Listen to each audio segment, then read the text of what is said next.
I want to now get a Labor perspective from the former Labor Minister Mike Kelly, who served as a colonel and a director of Army Legal Services in the Australian Defence Forces. He's joined us before on these issues. Obviously, also a member of Labor's Friends of Israel. Great to talk to you again, Mike. You wrote a powerful piece in this morning's Australian. You talked about the rank hypocrisy we're seeing in opposition to President Herzog's visit. You must be very distressed by the Labor Party, which has been a strong ally of a supporter of Israel's over many decades. And of course, Isaac Herzog is a former Labor MP in Israel. You must be astonished by the treatment that's been meted out to him by your own former colleagues. Well, and the Prime Minister invited President Herzog to Australia. But yes, it's just sickening, really, when you think about Herzog being a true Labor man and a person who's fought for gay rights and action on climate change, and he's worked hard to build bridges of peace to surrounding Arab neighbours. He's a person who actually served as a minister trying to serve the interests and benefits of the people of Gaza, and of course supports the two-state solution. And it's just obscene that, you know, on the one hand, you're trying to deny this person his right of free speech in this country as a visitor and as a head of state, at the same time as those howls of protest for the Adelaide Writers' Festival and people in the activist movement who have been happy to support statements like "Where's the Jews?" and "Hunting the Jews" and that illegal demonstration at the Opera House, and "No Zionists should feel safe," and "On Judgment Day, all the Jews will die." You know, all that stuff's apparently okay.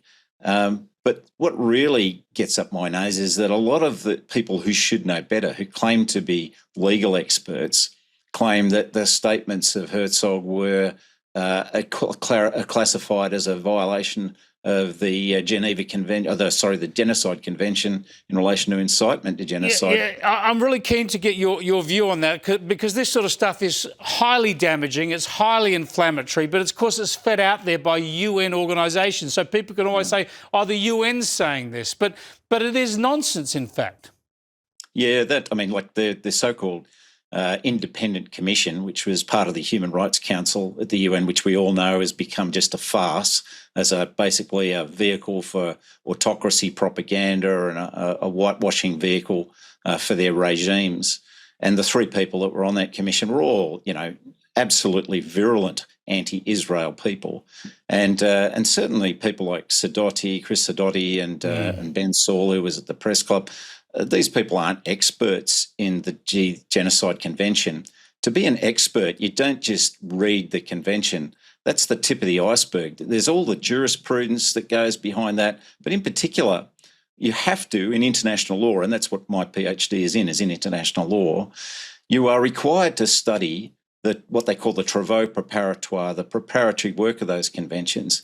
And there were 2 years' worth of work that went into this thing. They realised that they were going to have to spell a lot of things out in that work because the statement was quite simple in the convention. And it's over 2,000 pages in this preparatory work. It's 2 volumes of it. And you can't get it in digitised form, and it costs you $2,700 to buy the 2 books. So barely anybody in the world's actually read this stuff. But you can't claim to be an expert unless you have. And in that, they made very clear what they were about. And it was in the shadow of World War II. And so they were shaped by the examples of what genocide looked like from that. And so the same applies to the incitement provision, where they actually said that it'd be necessary for the propaganda to be carried out systematically and with an intent to drive the instigation of the crime of genocide, and in practice the clause would only apply to the most extreme cases, is what they've said. Right. And they were well aware that it could be misused. They actually said so.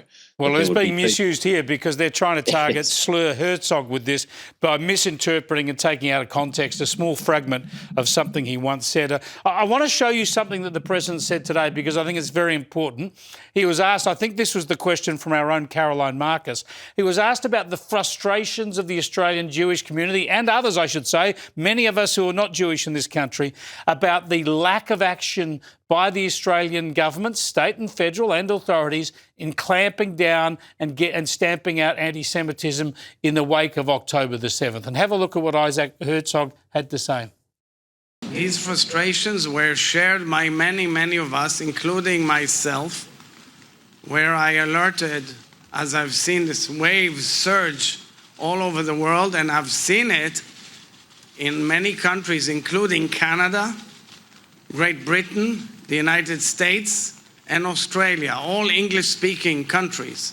And I've alerted way in advance, as well as many others, and that is why I understand this frustration clearly. And I hope the steps that were recently taken will bring change.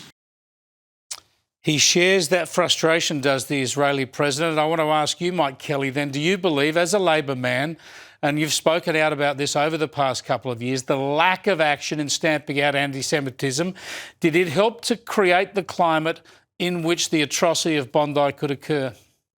Well, as you know, Chris, there's quite a lot of us who are warning over that 2-year period that each step of deterioration of enforcing the law or dealing with what was going on in this country was another step in encouraging and emboldening the activists and the terrorists basically to, escalate their actions. So it starts with making these terrible chants and genocidal comments, and then moves to the burning of synagogues and vandalism, and then you go from there to killing people.